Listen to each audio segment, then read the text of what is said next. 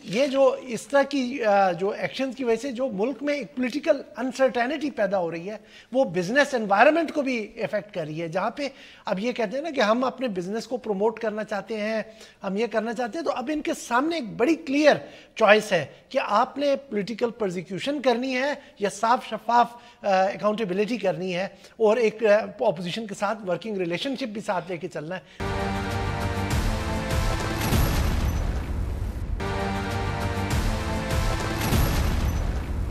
ہم نے پچھلے سیگمنٹ پہ اس پہ تھوڑا سا ٹچ کیا تھا کہ حزب اختلاف کی کوئی اس طرح کی اسٹریٹجی نہیں نظر آتی اور وہ ایک ہی صفحے پہ یک جہت نہیں نظر آتے, اور یہ آپ نے خود بھی بات کی تھی جب انتخابات بھی ہوئے تھے کہ فضل الرحمان صاحب ایک اور طرف ہیں, اسفندیار ولی صاحب ایک اور طرف ہیں, پاکستان مسلم لیگ نواز اور پاکستان پیپلز پارٹی کے کیونکہ انٹرسٹ کافی مختلف ہیں وہ بھی ایک طرح سے متحد نہیں ہو سکتے. تو آنے والے دنوں میں یہ آپ نے زرداری صاحب اور فضل الرحمان صاحب کی بھی ملاقات دیکھ لی, اپوزیشن اسی طرح ڈی مورلائزڈ رہے گی؟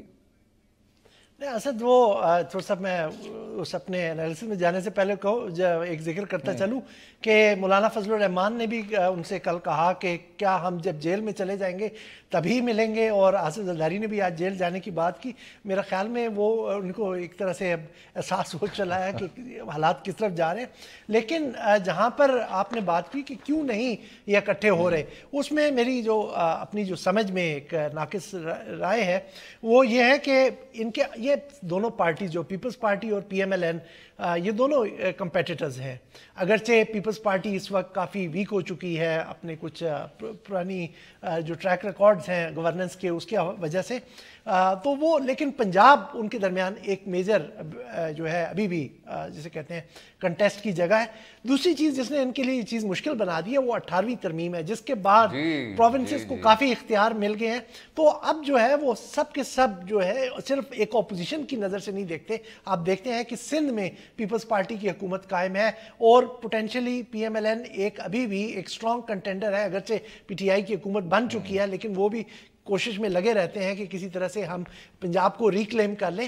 تو یہ جو ان کے انٹرسٹ ہیں وہ ان کو روک رہے ہیں. دوسری بات یہ ہے کہ ان کی جو کنوکشنز ہوئی ہیں اس کی وجہ سے بھی یہ ابھی تک کوئی اپنا کلیئر کٹ اسٹریٹجی نہیں بنا سکے. ابھی تک کہ جو ان کی اسٹریٹجی ہے وہ صرف یہ ہے کہ پی ٹی آئی کو تھوڑا سا انسیٹلڈ رکھا جائے, اس کو ختم کر حکومت کو ان کی گرانے کے لیے ابھی تک ان کے پاس کوئی لائے عمل نہیں ہے. اور دکھتی رکھ جناب 18ویں ترمیم, اس پہ میں اگر تھوڑا سا کہتا چلوں آپ کی اجازت کے ساتھ, بہت کچھ کہا جا رہا ہے 18th امینڈمنٹ کے بارے میں اور 18th امینڈمنٹ کے خلاف. ایک تو یہ بات کی گئی کہ جی اس ترمیم کے ذریعے آپ کی گورننس نہیں ہو سکتی, اس ترمیم کے ذریعے آپ کے ملک کو بہت زیادہ نقصان پہنچایا گیا ہے. جناب اس پروپیگنڈا سے ذرا ہٹ کے اگر ہم تھوڑا سا امپیریکل ڈیٹا کو دیکھ لیں, تھوڑے سے اسٹیٹسٹکس کو دیکھ لیں, تھوڑی سی تاریخ ہی اپنی اٹھا لیں جناب, 1 یونٹ آپ کو کہاں لے کے گیا تھا؟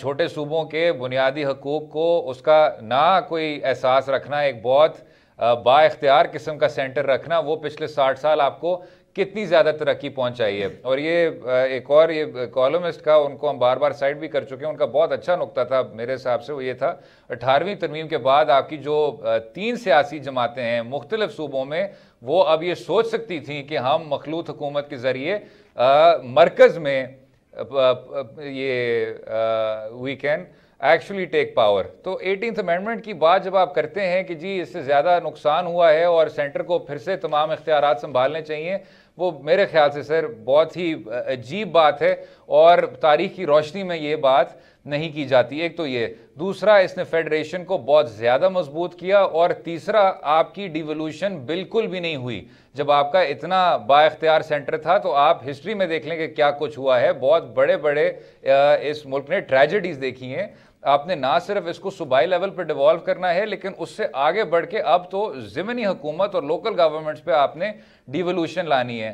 لیکن تمام 18th امینڈمنٹ کی بات ادھر ختم ہو جاتی ہے اور پھر سندھ صوبے میں یہ گورنرز رول کے اس طرح کے ریومر چلنا شروع ہو جاتے ہیں. اس شو پہ ہم نے جتنی زیادہ پاکستان پیپلز پارٹی کی حکومت کی کارکردگی تنقید کی ہے جناب باقر صاحب, شاید ہم نے کسی اور کی نہیں کی. لیکن اس کا مطلب یہ نہیں ہے کہ چلیں آپ یہ ضرور کہہ سکتے ہیں کہ آئین میں اس کا اختیار آپ کے پاس ہے, لیکن آپ کو یاد ہوگا 2009 میں جب انہی آصف زرداری صاحب نے پنجاب میں گورننس رول امپوز کیا تھا تو دہشت گردی کا کیا عالم تھا, گورننس کا کیا عالم تھا, اور اس کے 2 ہفتے بعد you head to revert back to a parliamentary process.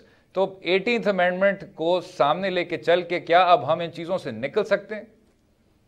جی اسد, اب ہم نے ایک 18th امینڈمنٹ پہ ایک تو جو ڈسکشن ہو رہی ہے وہ آصف زرداری کے جو بار بار ایک کلیم آتا ہے کہ میرے اوپر پریشر ہے 18th امینڈمنٹ کو ختم کرنے کا, لیکن ہم یہ اس چیز سے قطع نظر, کیونکہ میں نہیں سمجھتا کہ آصف زرداری صاحب مان بھی جائیں تو یہ 18th امینڈمنٹ کو رول بیک کر سکتے ہیں, ایٹ لیسٹ پارلیمنٹری پروسیس کے ذریعے یہ آپ نہیں کر سکتے. لیکن ایک چیز ہمارے سامنے بالکل کلیئر ہے کہ 18th امینڈمنٹ کے خلاف کچھ مضبوط طاقتیں سفارا ہیں, ملک کے اندر بھی اور ملک کے باہر بھی. مطلب ملک کے باہر کی طاقت کا میں آپ کو بتا دوں کہ IMF کو اعتراض رہتا ہے کہ آپ صوبوں کو کس طرح سے اتنے اماؤنٹ دے رہے ہیں, کیونکہ اس میں 2 بنیادی جو نقطے اٹھائے جاتے ہیں کہ صوبوں کو بہت زیادہ ریسورسز اس کے بعد ملنا شروع ہو گئے, کیونکہ پہلے صرف پاپولیشن کی بیسس پہ دیتے تھے, اس کے بعد جو آپ کی بیکورڈنس ہے, آپ کی پاورٹی ہے, آپ کی ریونیو جنریشن ہے, یہ بھی فیکٹرز اس میں لائے گئے کہ جو ریسورس سینٹر کا پول, ریسورس پول تھا اس کی ڈویژن کے لیے, اور دوسرا کہ جی ان کو اختیارات بہت دے دیے گئے.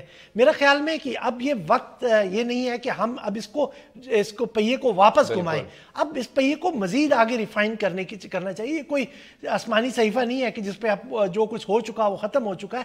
اس میں اب ہمیں کوشش یہ کرنی چاہیے کہ کسی طرح سے صوبوں کے اختیارات کو مزید بڑھایا جائے, ان کے وفاق کے ساتھ اس کو جو ریلیشن شپ ہے اس کو سٹرینتھن کیا جائے, نہ کہ اس کو ریورس کرنے کی بات کی جائے. اور پھر ہر چیز کا بیلنس ہوتا ہے. IMF کے شرائط اپنی طرف, یقیناً آپ کی معیشت کا برا حال ہے, لیکن اگر یہ آپ کی چھوٹے سو کی پرائز پہ ہوگا تو شاید ہمیں اتنی بھاری رقم ادا نہیں کرنی چاہیے. اگلے حصے میں بات کریں گے پاکستان کے عالمی سطح پر حالات کیا ہیں, عمران خان صاحب کا یونائٹڈ عرب ایمریٹس کے متعلق کیا رویہ رہا ہے, اور کیا پاکستان کی معیشت کو فوری طور پہ ریلیف حاصل ہے کہ نہیں. رہیے گا ہمارے ساتھ.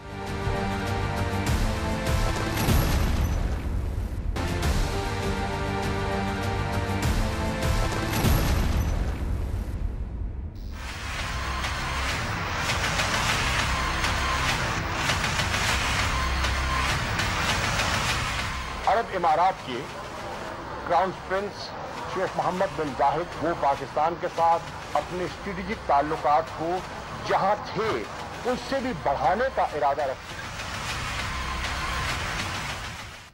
ویلکم بیک ٹو دو رائے. تاریخی طور پہ پاکستان اور عرب امارات ہمیشہ سے بھائی ممالک رہے ہیں, لیکن پچھلے کچھ سال کچھ معاملات پیچیدہ رہے. جب یمن میں پارلیمانی فیصلہ کیا گیا, پاکستان نے فیصلہ کیا کہ یمن میں کوئی اس طرح کی عسکری کارروائی نہیں کی جائے گی, تو سعودی عرب نہیں عرب امارات کا ہی بیانیہ سب سے زیادہ سخت ہوتا تھا اور کرٹیکل ہوتا تھا کہ شاید پاکستان کو نہ صرف مداخلت کرنی چاہیے تھی, لیکن یہ شاید 2 بھائی ممالک کا اس طرح کا رویہ نہیں ہے.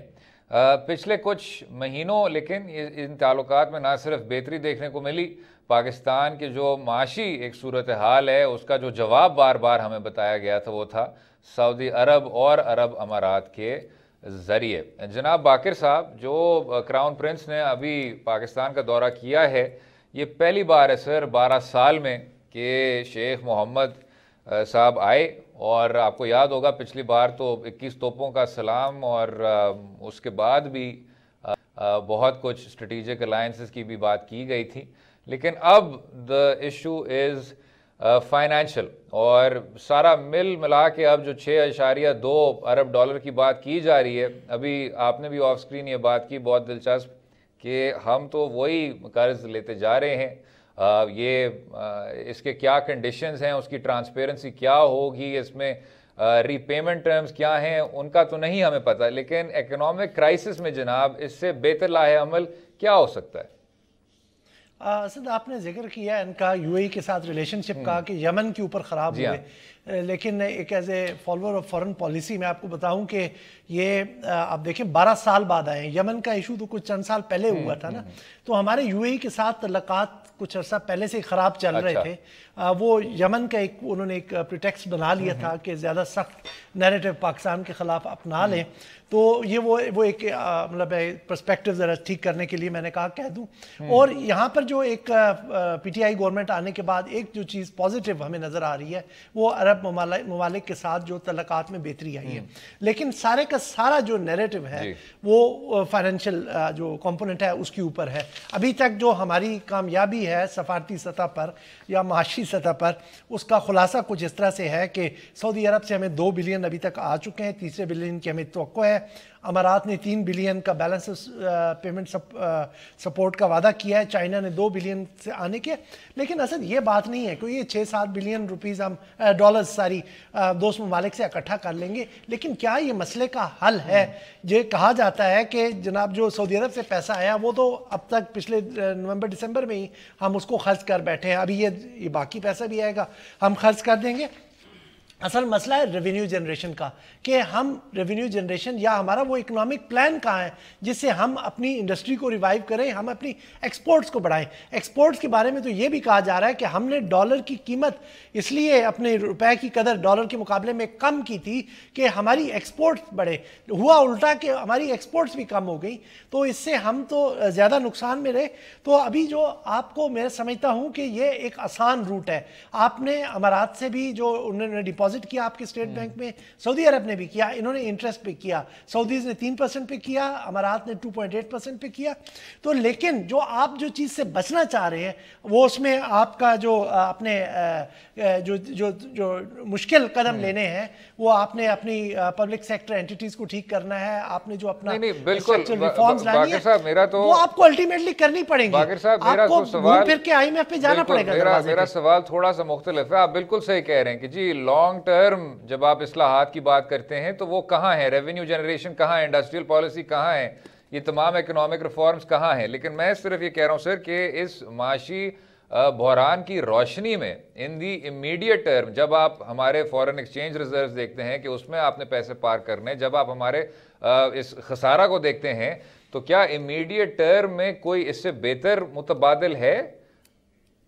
جی آپ کو سب سے پہلے جو ہے کہ ایک تو امیڈیٹ ٹرم میں کہ آپ کو ایک اپنی اسٹریٹجی طے کرنی چاہیے تھی. آپ نے جب بھی آپ مطلب ایک چیز یہاں پر بڑی واضح ہے کہ جب ابھی آپ حکومت میں نہیں بھی تھے اور آپ کا خواہش تھی کہ آپ حکومت میں آئیں, تو ایک بندہ آپ کو کلیئر تھا کہ وہ فائنانس منسٹر جناب اسد عمر صاحب ہوں گے. تو جہاں پہ آپ تیاری نہیں کر سکے, آپ اکنامک پلان کے اوپر ضرور تیاری کر سکتے تھے.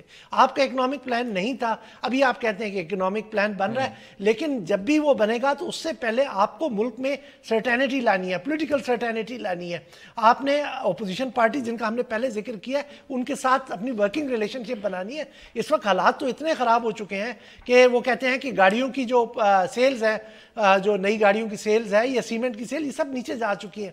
تو ہمیں کوئی ایمرجنسی سٹیپس لینے پڑیں گے. چلیں جناب باقر صاحب, اس میں تو کوئی شک نہیں ہے کہ ایمرجنسی اقدامات لینے پڑیں گے, لیکن شاید ڈسکشن بھی اس سے بہتر ہونی چاہیے کہ وہ اقدامات کون سے ہیں, وہ کنسٹرکٹیو سٹیپس کون سے ہیں, اور لانگ ٹرم میں پان کو وہ کون سے اصلاحات کرنے ہوں گے فوری طور پہ پاکستان کی معیشت اسی طرح بلند ہو سکے جس طرح باقی پورے خطے میں اب آپ کو رائزنگ اکانومیز دیکھنے کو ملتی ہیں. امید ہے آپ کو آج کا پروگرام پسند آیا ہوگا.